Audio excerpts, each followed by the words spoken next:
video ato A24 radio. Yes, and some more aqua baby my family trending news eso. A bread to send some I see my gun and I say. The yim be a yatunidin trending news yade eba some more. Nene and some I yade banadi dimwa cotton ebi NSA. Ghana a man penny be the Dr. Baumia diato ejwa say. A bino a one she pa edema yenuanuma omo egu ene duefie eba apomdin ensemua. Also working closely with the service to improve the health system within our prisons, especially in this era of COVID-19. It is well understood that the disease spreads quickly in enclosed places like prisons.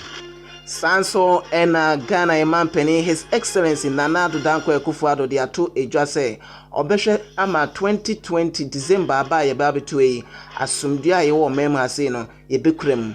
Assure you that I will do whatever it takes to ensure that the 7th December elections are free, fair, peaceful, and Sanso ena Director General Edema Ghana Health Service Yera Patrick Kumabwaje edi atujwa se say the Ghana for the dona ena omo enche mask na eha dwene papa. The last 3 or so weeks we have been conducting the mask wearing. In the first one that was published, we had about intention to use about 80% plus. Sanso ena ye the update ewo COVID-19 mono ye the bema mo na a doctor for nkabom kwonso e de ato ejwa se enoma ekwa nipa dodo na enhye max no eno eye ade bia eha adwene papa eye na max no se yehye enam se COVID-19 no enko ekra nipa okasa ema ekwe Dr. Bernard Hammond oye president Mr. Mekan oye president or the atujwa se e was max no yehye enam se COVID-19 no inya ekra wouldn't be admitted to any facility. They will probably, when you use the emergency number, you call in, you tell us, and they will ask you, are you breathless? Are you having any very severe symptoms? If not, okay, so you stay in your house, depending on whatever. Don't succumb to this disease. So that has gradually eaten down to our subconscious, and now people can boldly step out of their houses, go out on the street with no fear that even they can't get the disease because they are young and they have all this supposed immunity to this virus. But that has been the general trend. So we are still on a high state of threat in our hospitals. And that I can say for our members because we know it's still true, it's still out there because we still see the severe cases as they come to the hospital. Coalition of private teachers of Ghana ede ato ejwa se aban emie school bosomi aye ba besimi ne da etoso edionomienu na ene strike kese pa ena omo eba beye rese COVID-19 na wo hode na enso hwe enoma nkora ene nam krom edi juma edema wo maawfo na ene ehu behia se ye bie school Nana Kwame Diodu wono ena oda wo mo ano president edema coalition of private teachers of Ghana wade ensemye etujwa. That is the Otakomako's committee to bring down mentality for real school. We haven't had and all of that. So we feel that the president is reduced to the first demonstration takes place in Accra, and then similar work are going to be conducted across the 16 regional capitals. Nana Kwame Diodu ye president edema coalition of private teachers of Ghana ena moten nkan in some way any afufro pi nene enwumre yesi nkonwa yede eba abesomo midin ede Edward Donko.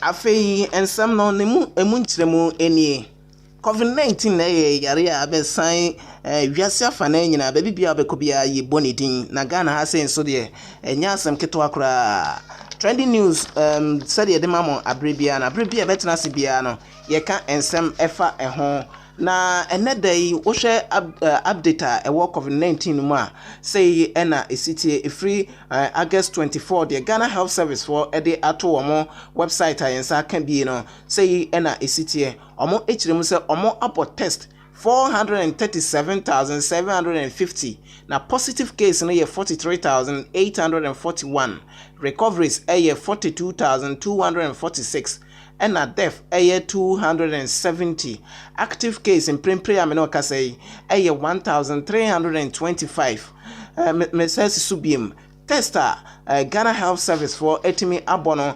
437,750 positive case 43,841 empem aduanan miensa ahangoche aduanan baako recoveries 42,246 empem aduanan mienu ahenu aduanan insia and a death 270 ahenu adioson active case one doctor for gina won so bom pempese on ho beto omo no apem ahasa aduonu enum 1,325 say ena esitie ewo mantam ahodo no emu oko ahafo regional enipa ahenum ene ba kon 501 ena omonsa etimi aka COVID-19 no ebie na Ashanti region so wamo anya 10,794 cases apem empimdu ahenson ediokono and 10,794 Bono region ekuta 480 cases Bono East ekuta 749 cases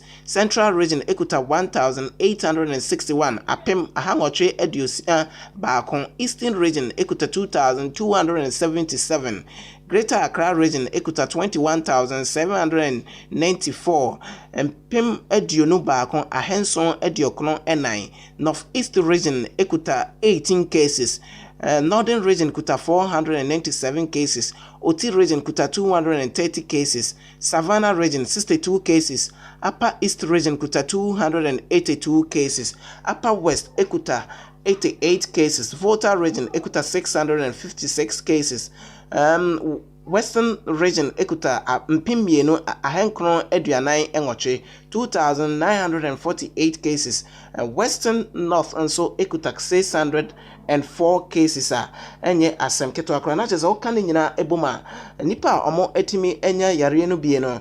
43,841 cases recoveries 42,246 and a death 270 active case no 1,324 cases enye asem keto akra na eno ena Dr. Patrick Kuma Abuaje was Director of Health what they atujo asese say the Ghana has say COVID-19 no amanfo edidi agro omudidi agro papa enya asem ketwa ni nyina ene sen Max also omo hye no Ghana for dodo na enhye na eyade bia ha adwene papa ya was say Ghana for esesa edi free ho. The last 3 or so weeks we have been conducting the mask wearing.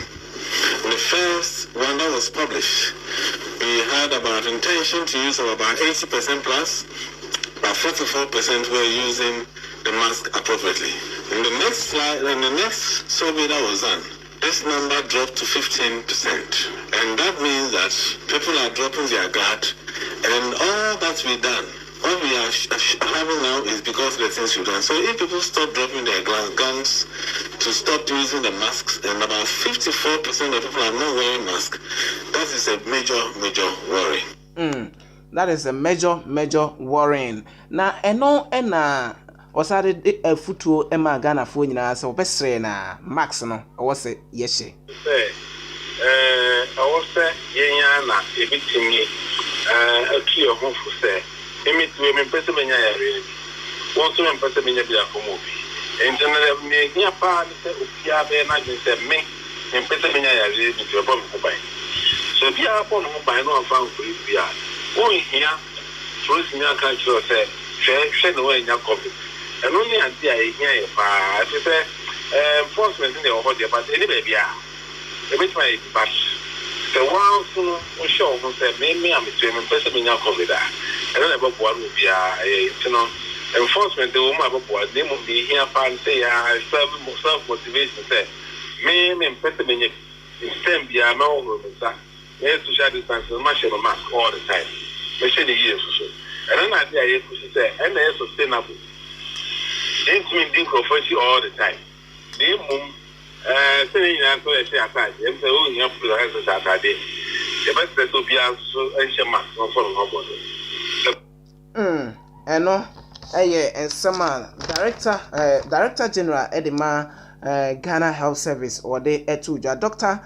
Patrick Kuma Abuaje on nsɛmtwerɛ for Ekasaye ena odisa nsɛm no etu edwa na Dr. Bernard Hammond ono so president edema Ghana Association of Doctors a doctor for ewo Ghana nyina one president on titrini Dr. Bernard Hammond eno ena ode atu edwa say die yentimi enkase COVID-19 no ekɔ anase enkoi enam say test aye bono ze say enko etese kane no na eno na ema ade no eye hu ye pa COVID-19 no ze say de obisa omo a obeka se ekɔ anase enkoye na eno na ochirem se ewose Ghana yetimi ede enoma gu akwanu na doctor fo a omo egu hospitals ahodo no wamo ehwe na test no ekoso. Difficult for me to categorically say we are seeing an increase in the surge because of the test. Are we still testing?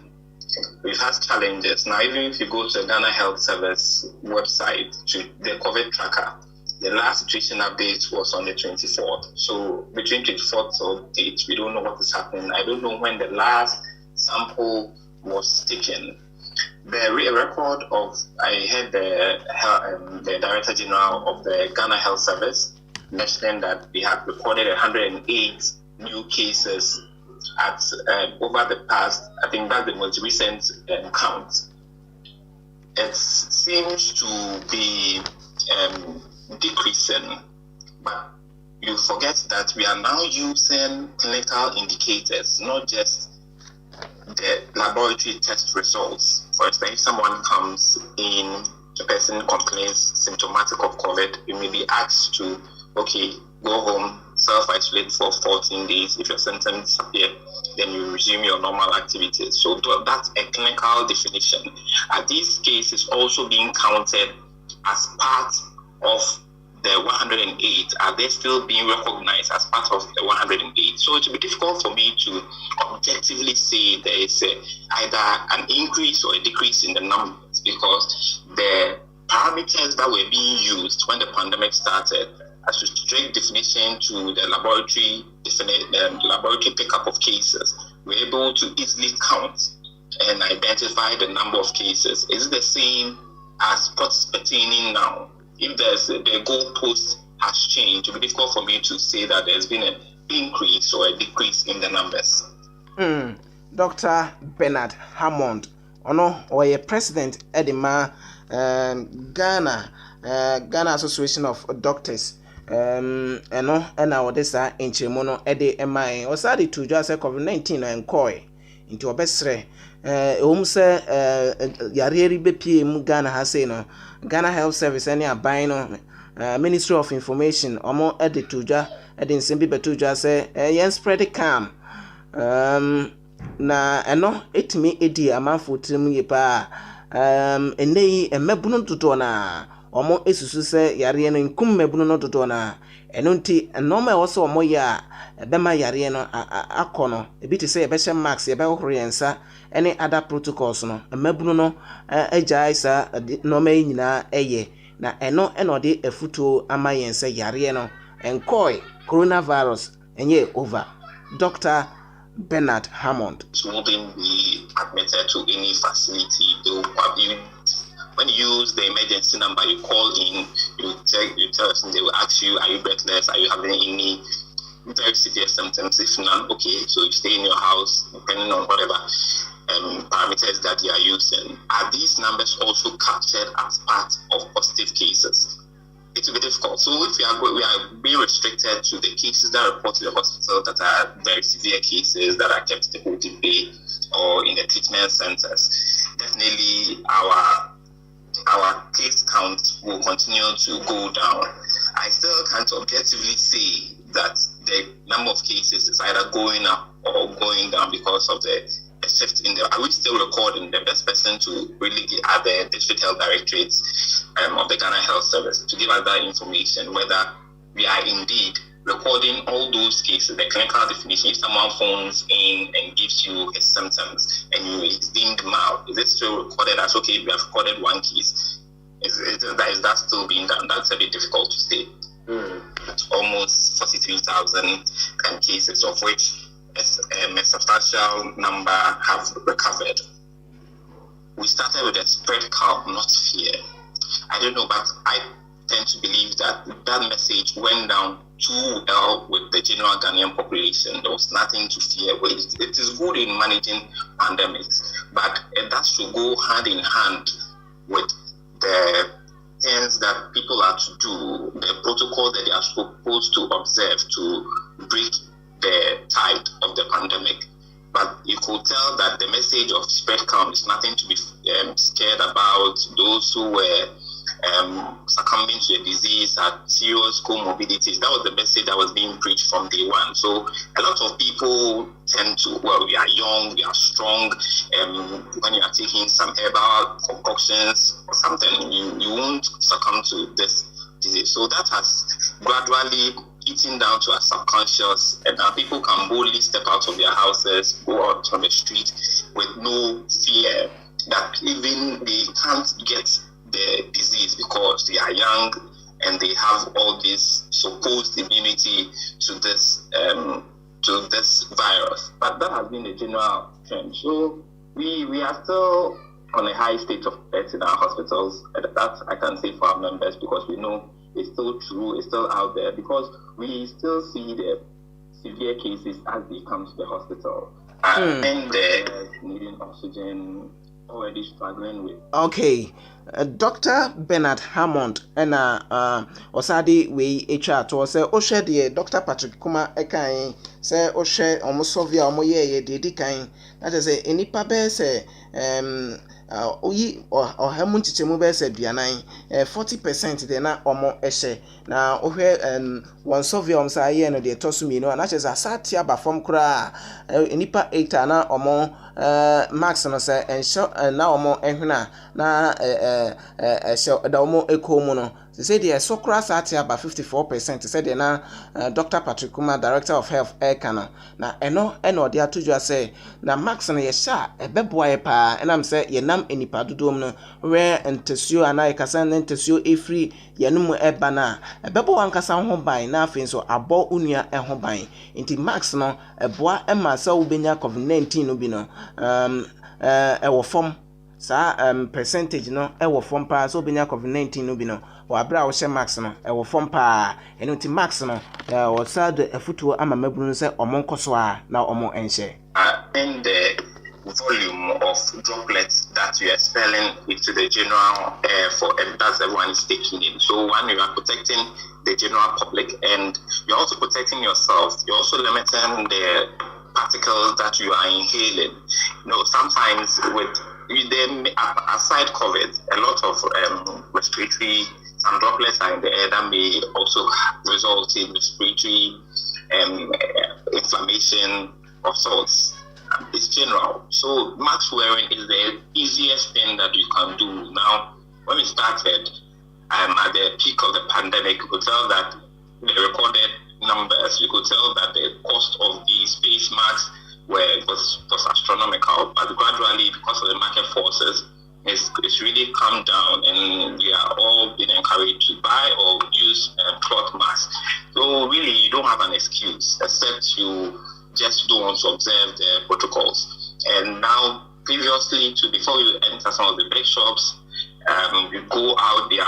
There's a Veronica bucket that you are supposed to wash your hands. You will check your temperature before you go. But it seems that everybody is relaxing. I don't know whether people have gotten comfortable with the idea that because they say this is the new normal, so they are just relaxed about everything. But I want to encourage the general public, let's still use the face mask. So as soon as you are stepping out of your house, in your own house, it's a controlled environment. Even if someone has been tested positive, you can isolate, you know the danger. once you are stepping out, you are not sure of what is out there. You are not sure of the status of the next person. And really, it's not just the elderly or those with comorbidities. We've had younger people, 30s, 20s, 40s, who are also coming in with severe disease. We always say that the COVID-19, the virus is an evolving one. We are still learning. So we don't really know what makes it take a severe course in some individuals, or even in some countries. You all know what happened in the United States and some parts of Europe, and Italy, how the virus took a the pandemic took a very, very severe course, and why we in Ghana, we are having just a mild course. But we don't want to get there. We don't want to use ourselves as guinea pigs to find out, because we know how fragile our health support systems are. Dr.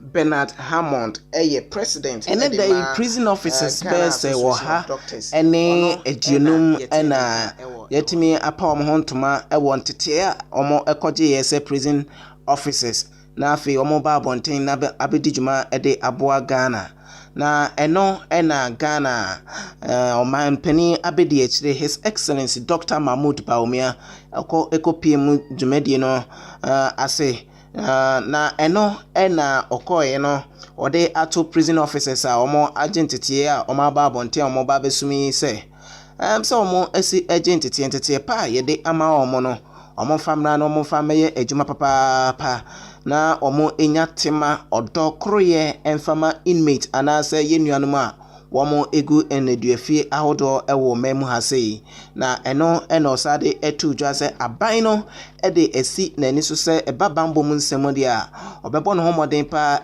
ama nkwa ene ejapade ahodo a ye no memu hasei no yetimi abo eho eban na ena nipa woha aduonum na omo eje entete no emema ewom no woha aduasa woha any edunsia mesremekan 113 males sanso ena ema aduasa enson 37 females ena etimi eje entete a omo aba abonten a yede omo yebeche omo akwakogu naduafie ahodo na ena Ghana ban echire emuse we entiteye a yede ama sa mepanifue anamrantie a no echire se Ghana e bambo mu be denpa eya enye asamketo akra na osa ede etu edwa se eba apomdin ensem nso a aban ewo enhye ahodo pa wode eboa ama ye na inmates won apomdin etimi esisi so. Dr. Bawumia, over the last 3.5 years as leader of the country and commander-in-chief of the Ghana Armed Forces, is committed to resourcing all the security services and to ensuring that Ghanaians live in peace and harmony. The President's message to you today is uplifting and a show of his appreciation and commitment to what you do. I am happy to be part of this ceremony, and I bring you warm greetings from His Excellency the President. I have no doubt that these energetic men and women have invested long periods of effort and stamina into the preparations to be able to put up such a spectacular display. Government's commitment to ensure the Ghana Prison Service has adequate resources to do its work has led to a number of interventions. The most recent is the expansion of the manpower base of the service. On personnel, I'm happy to inform you that the service received approval for the recruitment of 1,500 young men and women who began training late last year. Ghana Mampeni abedi echire His Excellency Dr. Mahmoud Bawumia nene enono no sadi tujwa se inmates wana pomden ade bi ehia aban ye pa eno nti ochiremu se inmates a omo mema se no be se ohamu chichemu aduokron 90% de ya register omo ewo Ghana Health National Health Insurance Scheme no emu a omo eda so a enya asem keto akra na eno ena wo chirim se yede sa nhihye yi ato se won apomden inmates anase won a omugu na duafie no omo apomden ehia aban ninti eno nti na aban ayesa nhihye no na osanso achirim se prisoners ana omugu na duafie ahodo no the PPEs personal protective equipment ahodo bit say Veronica bucket face masks any ade aban no ahwe ama yede ebi akwa akoma wo mo se ne be ya wo mo so apomden ebesisipi na ode ato Ghana wona wo mo hwe ye na apomden so se wo mo ma prisoners anase inmates wo mo apomden ehia wo mo pa. Also working closely with the service to improve the health system within our prisons, especially in this era of COVID-19. It is well understood that the disease spreads quickly in enclosed places like prisons, which are commonly epicenters for infectious diseases. This is of great concern to the government, particularly where there is overcrowding. In addition to the support with 40 medical personnel seconded from the Ghana Health Service, government has provided prison establishments with PPEs, infrared thermometers, soap, tissue papers, Veronica buckets, and so on. I would like to commend the prisons administration on the swift manner the service joined forces with other agencies in the criminal justice system and the Ghana Health Service to respond more effectively to the COVID-19 threat. Ghana ye mampeni abedi echire His Excellency Dr. Mahmoud Bawumia enono na Ghana mampeni Nana Addo Dankwa Akufo-Addo ono so kokopie mu ewo framantem enrada ni nyina eye nyuma ahodo a ekoso ewo framantem na eno ena one ye nananam hemfo a ewo framantem ekosiaye edi enkomo na nkomodidie ma ena Nana Addo Dankwa Akufo-Addo de tu dwa se ohwe asrafo ede omo akwakogu borders ahodo egu oman mu a nyese ye de omo akwakogu oman num se omo nkohunahuna anaso omo intimidate omama ewo from mantem nemom omo ehwe se Ghana ya hye so ahodo no ya na nipa bonfo pa bet na honom na eno ena ama asrafo ababegu na nipa no bi ede to omo ano ede ye politics se aban no mpo masem eno nti no de asrafo dodo akwakogu kronum na eno ena nanado echirim se nipa bonfo nti ena asrafo no ye de omo akwakogu Ghana ye na hye so. Distinguished ladies and gentlemen, let me spell out clearly again, for the benefit of all of us, that the Volta region was not singled out for any special military operation, and there was certainly no political or ethnic agenda.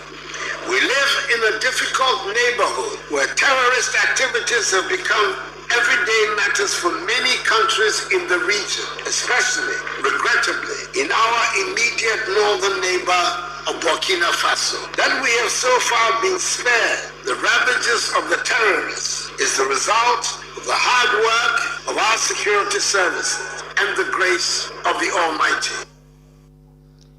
Ghana ye mampeni His Excellency Nana Addo Dankwa Akufo-Addo sadi to edwa se obehwe ama afi aba ye ba betui asumdue a Ghana yekuta Kwame Nkrumah breso no ye bekoso a na yedi yen asumdue no so emfaso enye ono ne penso ena basabasa ye ebeba ewo abatuom. Assure you that I will do whatever it takes to ensure that the 7th December election are free, fair, peaceful, and transparent, so that the will of the Ghanaian people is made manifest. Ghana mampeni His Excellency Nana Addo Dankwa Akufo-Addo enono na eno ana military penny anase asrafo penny a wo Ghana ha sei owo the southern sector enkran ene important openi a your friend Brigadier General Abraham Yeboah Nsia ono ena oye general officer de ma commanding was southern command no na ode ato edwa se amanfo ensema omo ekana eye ade bia eye propaganda keka ya ɛna ɔmo ɛyɛ sɛnea ɔmo ɛyɛ ne daa no sɛ yɛde asraafoɔ akɔgu framantamu nkuro ahodoɔ mu ɛde intimidate wɔn no ɔsɛ ɔno a ɔda asraafoɔ n'ano no ɛyɛ adeɛ bi a saa nsɛm no ɛyɛ adeɛ bi a ɛha adwene paa na ɛyɛ amanfoɔ ɛna ɛkeka ɔmo akyerɛ mu sɛ wokɔ framantamu a ketekrakye kita south mesrɛ meka kita south oko kuro bi efre no udoba na kyese asrafo eguo no nye asrafo ketewa na eno na o kyerem se saa ensem no enye nokre na asrafo omo ewo ho no omo Ghana yen ahye so a omo ehwe se nipa bonfo a eduru abato so eduru Ghana yen dwumadi ahodo so a na omo de omo aberewura omamu edi ensemone no enunti ena womo ewo honom na osanso ede atudwa sa asrafo no enya emfree Ghana yen ahye so ahodo no ekopem sa nipa bonfo no ebesesa wo madwene eno de asrafo no bekoso a awo ehonom Brigadier General Abraham Yeboah Nsia. That soldiers have withdrawn since the registration exercise completed is completely false. It's probably propaganda to satisfy some political experience. But we are not going to be detracted by those sort of negative propaganda. We remain focused, we remain committed to the security of this country. So when we feel the national security need, for now, we feel the need because there's accelerated terrorist activity within the South region. And we are not going to sleep. We have to secure the border to ensure that no terrorists slip through, the unapproved routes. So yes, depending on the security situation within the South region, if we can confidently assess that terrorist activity has slowed down, then you can also scale down here. But we are not going to withdraw completely. We are going to be here for as long as the security need calls for.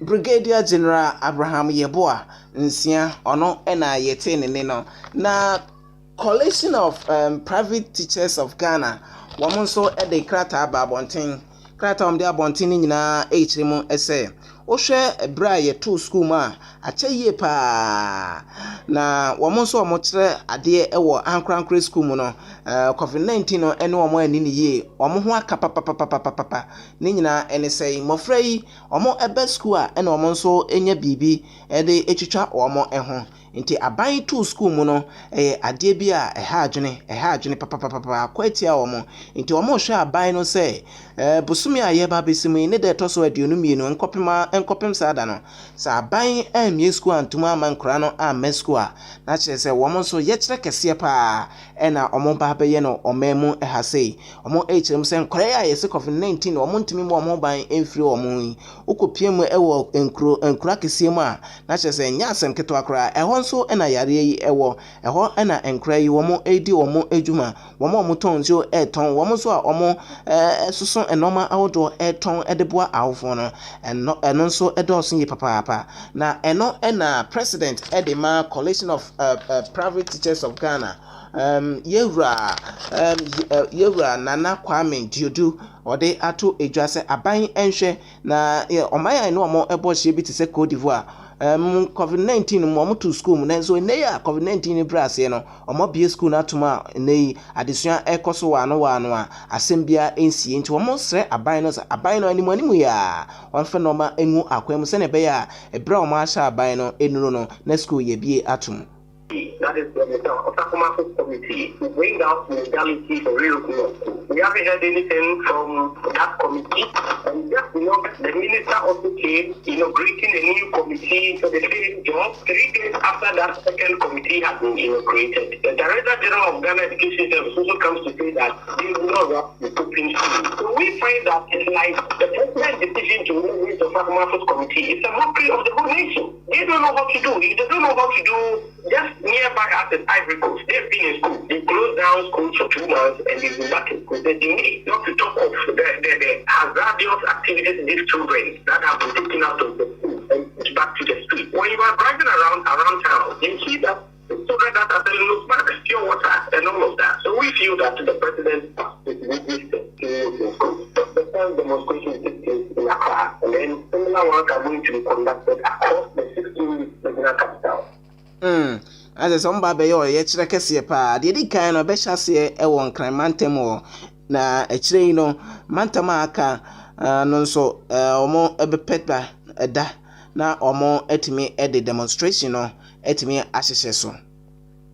Bese na otwemienu enie na Ghana Emampani dada no sanso etu franka adema NDC amanyekuo no His Excellency Yewura John Dramani Mahama edibetu udwa se nyame adom no befa akonwan ni mpre no so biema obehwe ama assemblyman afonso yetimi apebibi kakra ede etua womo eka asemi betu udwa yi ekuo awdopi na akasetia majority for akasa ede etiasa sa nhihye no eye ade bi a emwa na franketufo de ma NDC amanyekuo no Yewura John Dramani Mahama wontimi enye sanso na wo nso a mokambia ewom ewo local governance mu no wo nso ede nsemi betu dwa se ohwe yen constitution na ema eho ekwan na omo entiase se franketufo de ma NDC amanyekuo no Yewura John Dramani Mahama oka sa ensem no na eno na assemblyman fo wo mem ha sei wo mo achemienu ye wo efa omo esusu se Ghana Emampani dada a osanso ye franketufo de ma NDC oba obetumi aye ene ewo omo nso a omo esusu se womo entimi enye Yewura John Dramani Mahama oba wontimi emfa eni sa dwumadie no na oba Asante Mantem ase a the assembly members a omo ase na ye from Asante Kokoso no omo sorry tia ma ebebo ene eno ebi emamo sanso ena enenso ukọ enkran a omo nso emu ebi asori echirem se ye mampani dada nensema okeka fa se obetua assemblyman for eka no eno nso eye ade bi a emwa na Stephen eye assemblyman ewo enkran Yewura Stephen enso ede ato edwa se Stephen Kwesi Akwa wode ato edwa se sa ensem no eye ade bi a emwa na asem no enye se obo egu se enka o mampani biba na ye bepe bibi kakra de amana ase no kotokuo ma enka eye ade bia eye asembone o se enya asembone ba kokora na emom Ghana Emampani dada His Excellency John Dramani Mahama ba befa kunwa no pen ena waka nsem bi se bi nso epen na obi a waka sa nsem bi pen no ebedai na watimi age no edi enunti ena onye ensama Ghana Emampani dada His Excellency John Dramani Mahama eka no entum na ogidie se oba se ne odi wo hwamo ewo bra edikan obefa akonwa no eno ensunti na omo enigidie ewo mu omo ogidie se obabiem a se hwamo die na no ebesa abaso Yewura Stephen Kwesi Akwa ye assemblyman ewo enkran abato mpesua no baakoso. We have not kicked against the promise of being paid as assembly members.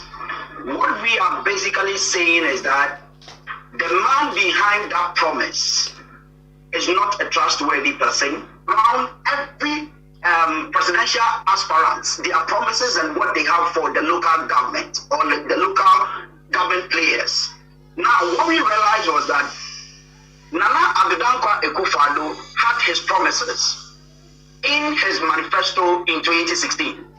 And again, in 2012, we realized that John Dramani Mahama, the then candidate, also had promises in his 2012 manifesto. Now, what we read in that 2012 manifesto of the NDC led by John Dramani Mahama was that he was going to implement the CRC report that gave a framework that assembly members should be considered to be given a remuneration, which he promised that indeed when he voted for in 2012 to become the president of the republic, he will implement that policy. Unfortunately for Ghanaians, for us assembly members, John Dramani Mahama had the nod to be the president of the republic.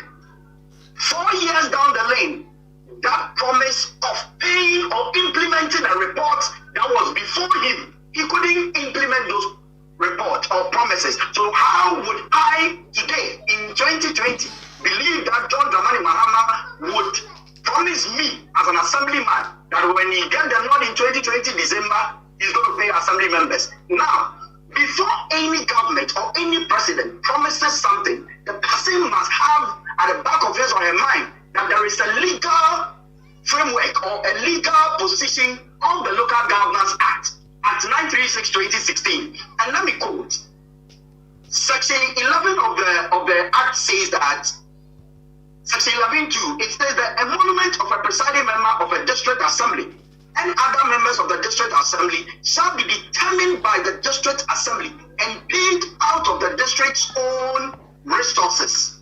Now, if John Dramani Mahama is aware of these provisions, he wouldn't have come just verbally and tell me that he's going to pay assembly members and I'll be saying, hooray, it's good, I accept it. No, because he knows that that particular legal provisions must be affected before you promise anything. The reason being that I'm an assembly member and per the Act and the Constitution, we are working voluntarily. So if you are promising salary, it means that now if any officer of the service or in the service as per public service must resign his or her position to come and serve as an assembly member before that person can enjoy a salary from the consolidated fund. So basically, the man behind the promise of paying salaries to assembly members is not a trustworthy person that I can bend to my last point and say. Eno Stephen Kwesi akwa we assemblyman ewo enkran abato no pesuano baako eso ono ena woka Greater Accra assemblymen a womo ejidi se John Dramani Mahama Franketufo de ma NDC osabefa akunya na president edema concerned assembly members of Ghana womo so ede Omonsem ababetuja omafa one president so David Atachum ede ato edwase ensama yewra John Dramani Mahama eka no eye ade bia ewo se womo eti ni nyina ene sen John Dramani Mahama echiremu se oba ministers ahodo a yen president aban hote akunya so His Excellency Nana Addo Dankwa Akufo-Addo wode wafa womo a John Dramani Mahama hyebo so oba abetwa so Wababe yibi efrim ade nomapa egu akwemu ama nipa a womo so edi djuma ewo aban na so ye no so ya ba bete so na eno ena aban no be sa nhihye no na ode sa sika no atua assemblyman for eka na sa nhihye papa sei wan na ewo so gu nanum a ompe nti womo de womo ejidi se His Excellency John Dramani Mahama ba wono so obetimi aboa assembly members no. And our existence as people, we believe that the time has come that for assembly members to be carried around when it comes to motivations, when it comes to giving of allowances. So after the 2019 district level elections, we decided to form an association that will pursue the welfare of assembly members. So in the process of our formation, His Excellency John Dramani Mahama came out with a policy that he intends to pay assembly members when given the mandate. Our calculation and our assessment, we thought it wise that this has come at the right time of our formation. So let's support the policy. So to us, we believe, and we strongly believe that the time has come for assembly members to be put along in the system of governance. So yes, we have our bet on it that when given the mandate, indeed, assembly members are going to have annual allowance, like Senator John Dramani Mahama has promised. You see, not with the promises alone, he has given a clear-cut guidelines as to how he's going to pay assembly members. What he said that he's going to amend the death and birth registry so that it will pave way for assembly members for us to be updating it consistently from our electoral areas as at when they need be. The money that we are going to generate, we are going to be given some fair share of it. Again, he said, as compared to his previous administration, he was having 84 ministers. As we speak, the current administration is having 125 ministers. He said he was having 668 presidential staffers. As we speak, the current administration is having 1,600 plus presidential staffers. So what he is saying that when giving the mandate, he's going to make sure that he's going to cut down the number of ministers, cut down the number of presidential staffers, and presume that those money that will be coming from as a result of the cutting down of these ministers and presidential staffers, we channel it into the payment of monthly allowances or assembly members. All right, Mr. Jones. You believe that this will never begrudge someone if he has a counter opinion. But my point is, the proposal, policy direction that the argument he is putting across, are they challenging? Are they asking that indeed assembly members does not deserve a monthly allowance? No, they are not challenging that. Now come back to 2016. See, in our press conferences, we've been consistent. We keep on saying that we don't want to recall what previous administration or the current administration has promised assembly members. Local governance in 2016 manifesto of Nana Addo His Excellency, he did promise that he will make sure that assembly members' allowance are better off. Ask them, as it stands now, if you are better off when it comes to our sitting allowances. So would I say that if Nana comes out that, okay, I'm going to make sure that in my next government, assembly members are being paid from the consolidated fund, am I going to say that because he couldn't fulfill his 2016 promise, he can't fulfill whatever he's saying? No. All right, hold on now. Let me go to. I know David Atachum, Onona, or ye president Edema concerned assembly members are. Woman so AGDA say His Excellency John Dramani Mahama Sabefa Kunyana. Ninsama oka efa assembly members for no hono obetimi aye ono na yete ne nka no na just assembly man for no wamo emu acha ebi esusu se His Excellency John Dramani Mahama obetimi aye ede ama wamo ne bi nso esusu se de waye bida no oka se ware ekrada no oka se obere koto a ware koto da no mesere meka de ware koto da no oka se obere kra yenye na achinyi omonso esusu se yewra John Dramani Mahama wakansem pi ansa na oba befa 2012 abato no president Akonya no na enso ne ba o share no wani so eno nti omo eni gidie ewo ensem a woka no emu ye pesa wramu ewo amanyosem mu na wramu amanyosem a CPP Convention People's Party womo ede ato edwa se ohwe ensema ekoso ewo Peace Council omo asoya ade bi ehadwene papa kwan a NDC ene NPP for womo ede Peace Council for efaso no ade bi a ense emfata ni nyina enesen se NPP amanyekui ewo opposition a womo esusu se enoma Peace Council for ye ni nyina ade bi a sisem enko ema womo na je se womo aso womo ano ego ede esi ekua anansem penifo omo hwe se asumdie ebekoso ewo mem ha sei sanso ena NDC fo nso ewo opposition o hwe ensem a womo ekeka fa Peace Council ho a ensem bi a ense emfata ensem bi a ensem mfata enti CPP fo ede ato edwa se enimonimu ya o hwe de party fo mienu ede Peace Council na Ghana fo nyina mfo manum tumbi nyen kan kire NDC ne NPP fo se enough is enough ensema omo eka no ade bi a ewo se omo ejai sa ensem no ekeka na ade bi a emu akra na eno ena opani a ono so oye pani pa ewo CPP amayekun mo sekofi wode ato edwa se we ensem a NPP ene NDC for eka fa Peace Council for no a ade bi a ensem fatante ni monimu ya womo enyai sa ensem no eka na yema Peace Council for enye omo adwuma independently yemfa pressure bia ensi omo eso for what? Because we are wrong. Let them direct nothing. Okay, na say ena yewra o say kofi eka ede efa NDC any NPP once ama omo eka fa NDC Peace Council for ehono any. They should love this country and let us see each other as one body. We should also begin to see each other as the only people that can bring peace. Peace can only manifest itself if we continue to respect this institution. Peace Council needs the support of everybody. If we don't support them, for them to engage us in peace building, always we shall be seeing each other accusing one another, especially the NDC and people who are guilty of it. So it has reached a level whereby we, the members of the Convention People's Party, think that it is time they should be disengaged and rather look at other parties that are peace loving so that they will engage with these other parties and make sure those parties respect state institutions.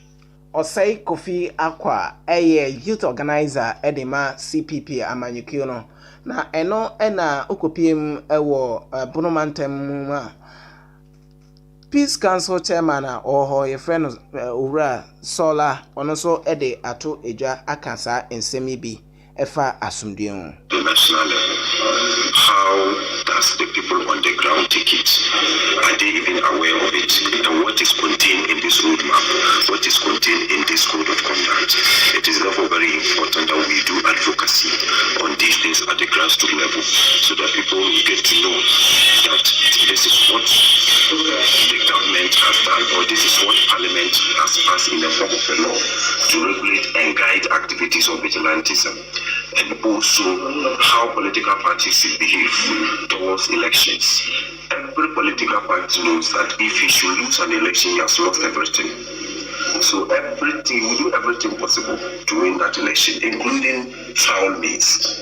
And that is one of the reasons that we have vigilantism and political violence.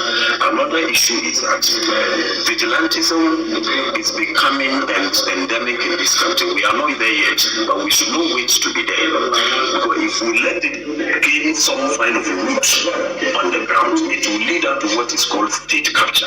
We will reach a point where it will not only be about NPP or NDC, it will be about that group and the state.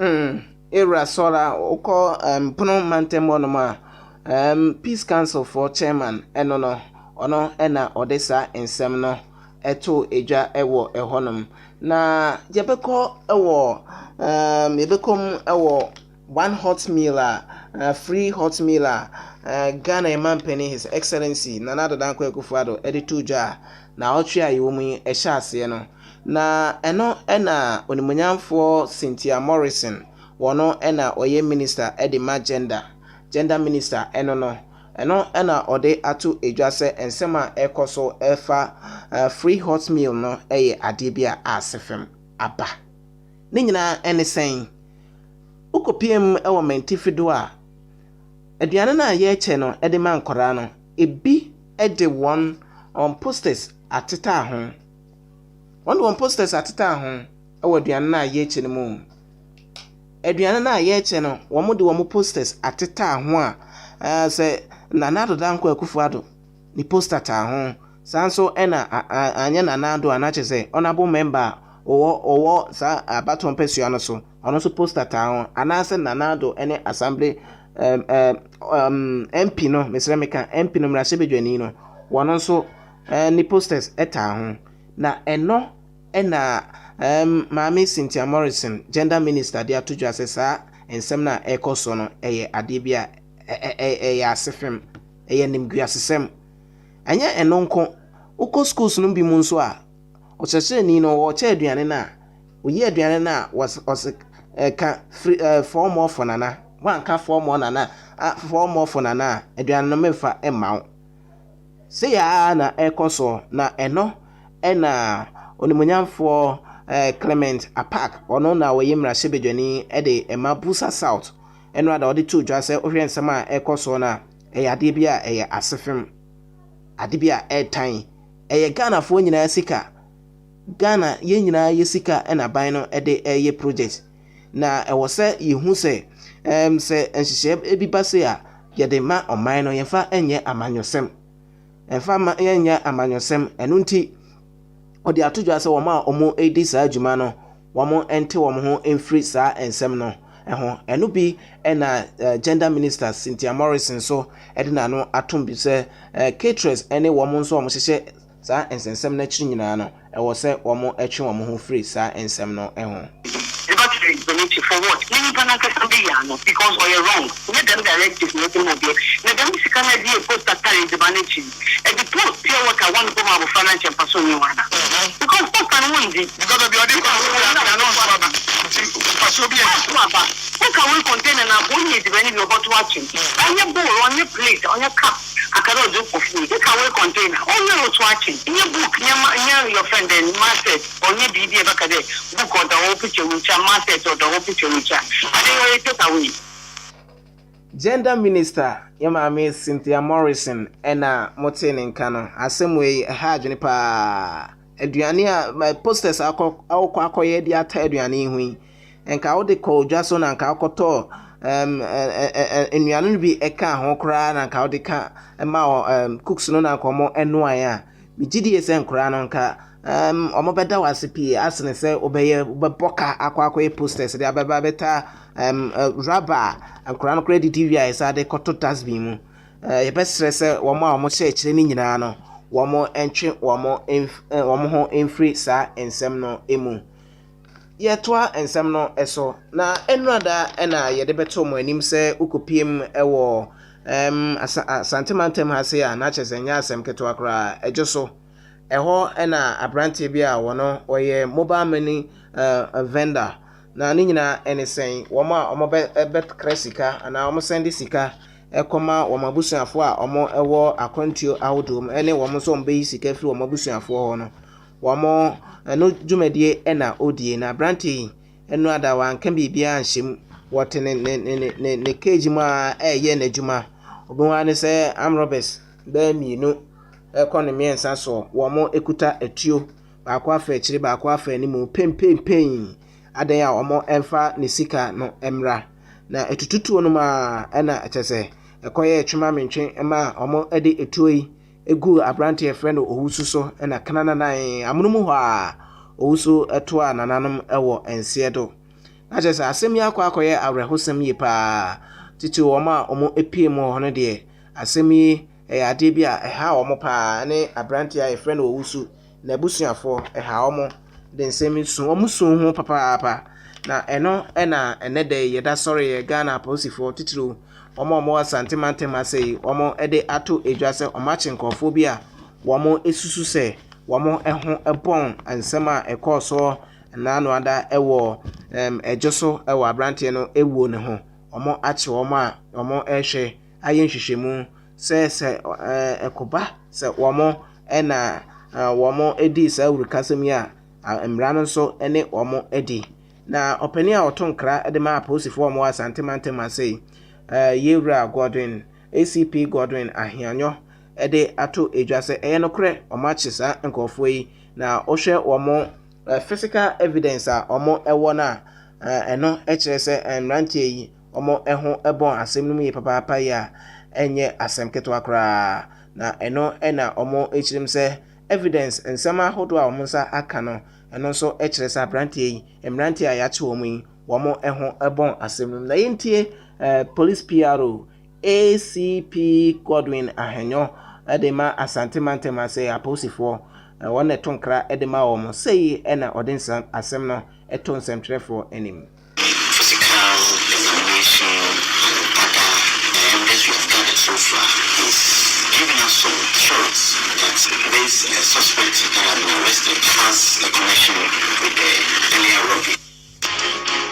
ACP Godwin ahienyo police PRO edema asantemantem aposifo na ono na ode ensemi eto eja ewo honum na enne ensema yede besom se trending news no aha na yede aca okopiem ewo Ghana Health Service on website the etonkra efa COVID-19 eho no sei ena omo ede ato eja omo HM say COVID-19 no say they want test omo about 437,750 positive case 43,841 recoveries 42,246 and a death 270 active case 1,325 sanso and another danko kufuado ede ato ejaso behwe ama asundie aba ewo 2020 aba ye ba beto no onipa 150 omogentity say prison officers no